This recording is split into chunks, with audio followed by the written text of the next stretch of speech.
Last spring, I watched a woman at a garden center load 3 pots of oleander into her cart. Right behind her, a toddler was pulling petals off a foxglove display, and nobody in that store said a word. That moment stuck with me, because I've been growing long enough to know what those plants can do. And the truth is, most nurseries will sell you something that could poison your dog, your kid, or even you, and they won't put a single warning on the tag.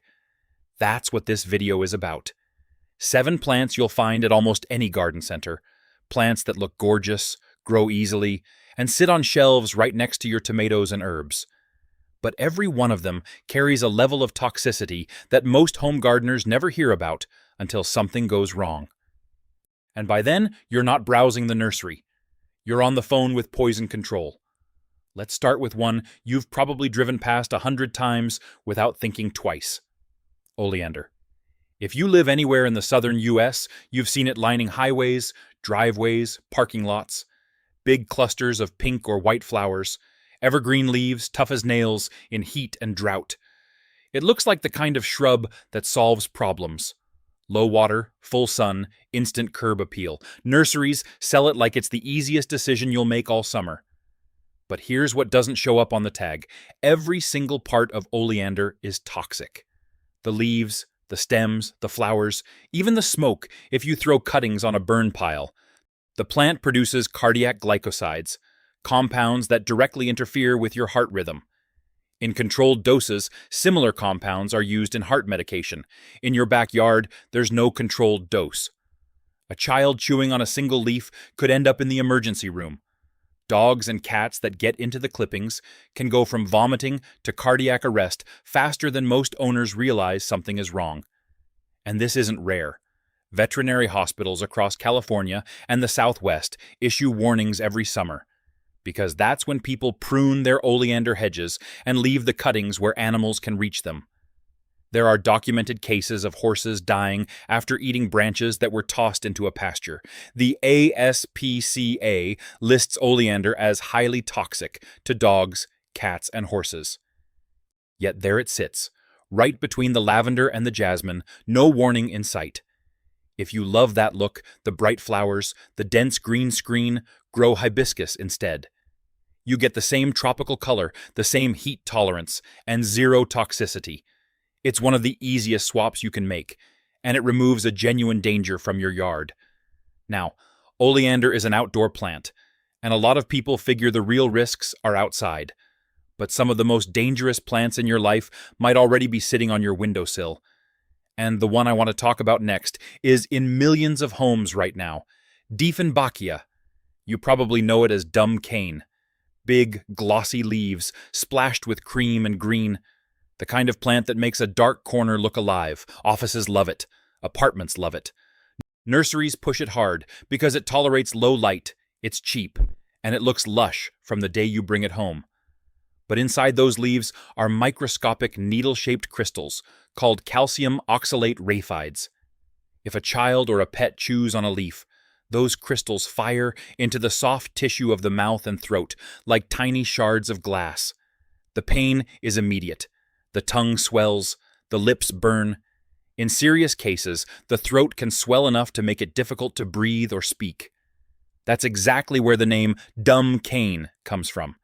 It silences you. Poison control centers across the United States and Europe take calls about dieffenbachia regularly. Toddlers grab a leaf, cats bite a stem, and even handling the sap with bare hands can cause skin irritation. If you rub your eyes afterward, you're in trouble. This isn't a fringe risk. It's one of the most commonly reported houseplant exposures in the country. And here's the part that frustrates me. There are dozens of beautiful, easy-care indoor plants that don't come with that risk. A parlor palm gives you the same lush green look. A Boston fern fills a room just as well. Both are completely non-toxic to pets and children, and both do fine in low light. The swap costs you nothing and removes a real hazard from your home. But dieffenbachia isn't the only common houseplant hiding a nasty surprise. The next one on this list is something people buy as a decorative showpiece, sometimes spending real money on it. It looks exotic, almost sculptural, But for pets, especially dogs, it's one of the deadliest plants sold in the United States, and most owners don't find out until it's too late. The sago palm. If you've ever walked through a nursery and noticed something that looks like a miniature palm tree with a thick, rough trunk and stiff, dark green fronds, that's probably it. It has a prehistoric look to it, almost like a living fossil. And nurseries price it accordingly. People buy them for patios, living rooms, entryways. They look expensive, they grow slowly, and they give off that lush, tropical feel that photographs well. But every part of the sago palm is poisonous, and the seeds are the worst. They contain a toxin called psychocin, which attacks the liver directly. For dogs, even a small nibble on a fallen seed can trigger vomiting, seizures, liver failure, and death. The survival rate once symptoms appear is disturbingly low. Veterinary emergency clinics across the U.S. rank the sago palm as one of the single most common causes of fatal plant poisoning in pets. And the heartbreaking part is how it usually happens. A dog finds a seed on the patio. The owner doesn't notice. By the time the vomiting starts, the liver damage is already underway, and treatment is expensive with no guarantee. There's no thorn on this plant, no smell that warns you. Nothing about it looks threatening. That's what makes it so dangerous. It sits there, looking elegant, and one curious dog is all it takes. If you want that sculptural, tropical look, an Erica palm or a ponytail palm gives you the same visual impact with none of the risk. Both are safe around pets and children, both do well indoors, and honestly, they're easier to care for than a sago anyway. Now, everything I've covered so far is the kind of plant people buy for beauty. But the next one is different. People sometimes grow it on purpose for its bold, dramatic foliage, not realizing that inside those shiny seeds sits one of the most notorious poisons ever documented, the castor bean plant.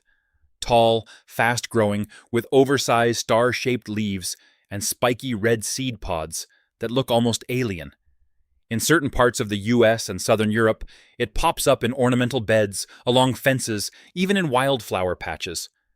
Nurseries occasionally sell it for that exotic jungle look, and it grows so quickly that gardeners wanting instant height find it hard to resist. But the seeds of the castor bean contain ricin. You've probably heard of it. It's been referenced in espionage stories and criminal investigations for decades because of how lethally efficient it is. Ricin shuts down your body's ability to produce proteins at the cellular level. Organ failure follows. For a child, swallowing just a few seeds that happen to look shiny and bead-like, can be fatal. Poison control centers have documented real cases of children mistaking them for candy. And here's something a lot of people don't think about. You don't even need to eat the seeds for it to become a problem. Handling them carelessly and then touching your mouth or eyes creates a real exposure risk. In several countries, growing castor bean near schools or public spaces is actively discouraged or restricted. That should tell you something about the level of concern around this plant. If bold, large-leaved tropicals are what you're after, elephant ear or canna lily give you that same dramatic scale without the danger. They fill space fast, they look striking, and they won't land anyone in an emergency room. So far, we've talked about plants people choose. But the next one is a plant that people inherit. It's already in their yard when they move in, already lining the foundation, already part of the landscape. And most homeowners have no idea what's hiding inside those cheerful spring flowers. Azaleas, and their close relatives, rhododendrons. Walk through any garden center in March or April, and they dominate the shelves. Pink, white, purple, red. Blooms so thick they almost glow. In the US and across the UK and Europe, they're one of the most widely planted ornamental shrubs in existence. Entire neighborhoods are lined with them. They're evergreen, they're hardy, and when they bloom, they stop people in their tracks. No wonder they sell by the millions. But azaleas and rhododendrons contain granotoxins. These compounds interfere with the sodium channels that regulate your nerve and muscle signals, including your heart. A handful of leaves, or even some nectar, can cause nausea, dangerous drops in blood pressure, dizziness, and abdominal pain. In severe cases, it can lead to coma or fatal cardiac events.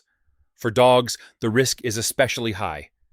The ASPCA lists azaleas among the most lethal plants for household pets, and veterinary poison lines get calls about them every single spring. This toxin is so potent, it even carries over into honey. There's a well-documented phenomenon going back centuries. In parts of Turkey, bees that feed on rhododendron nectar produce what's called mad honey. Ancient soldiers who consumed it became violently ill, suffering confusion, vomiting, and temporary paralysis. That same compound is in the azalea bush sitting next to your front door right now. The safe swap here is simple.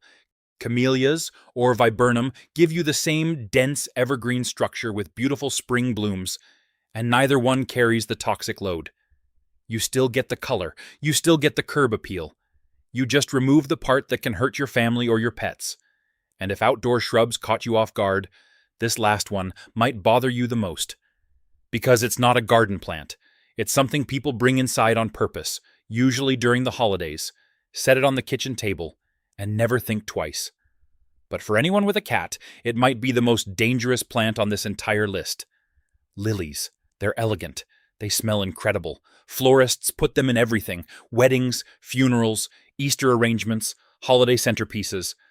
Nurseries sell potted lilies every spring, and they fly off the shelves because they're beautiful and they feel special. A vase of fresh-cut lilies can light up a room in a way very few flowers can. But if you have a cat, lilies are not a decoration. They're a threat.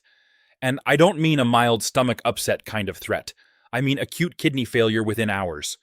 The scary part is how little it takes. A cat doesn't have to chew a whole leaf. Brushing against the flower and getting pollen on its fur, then grooming it off, is enough.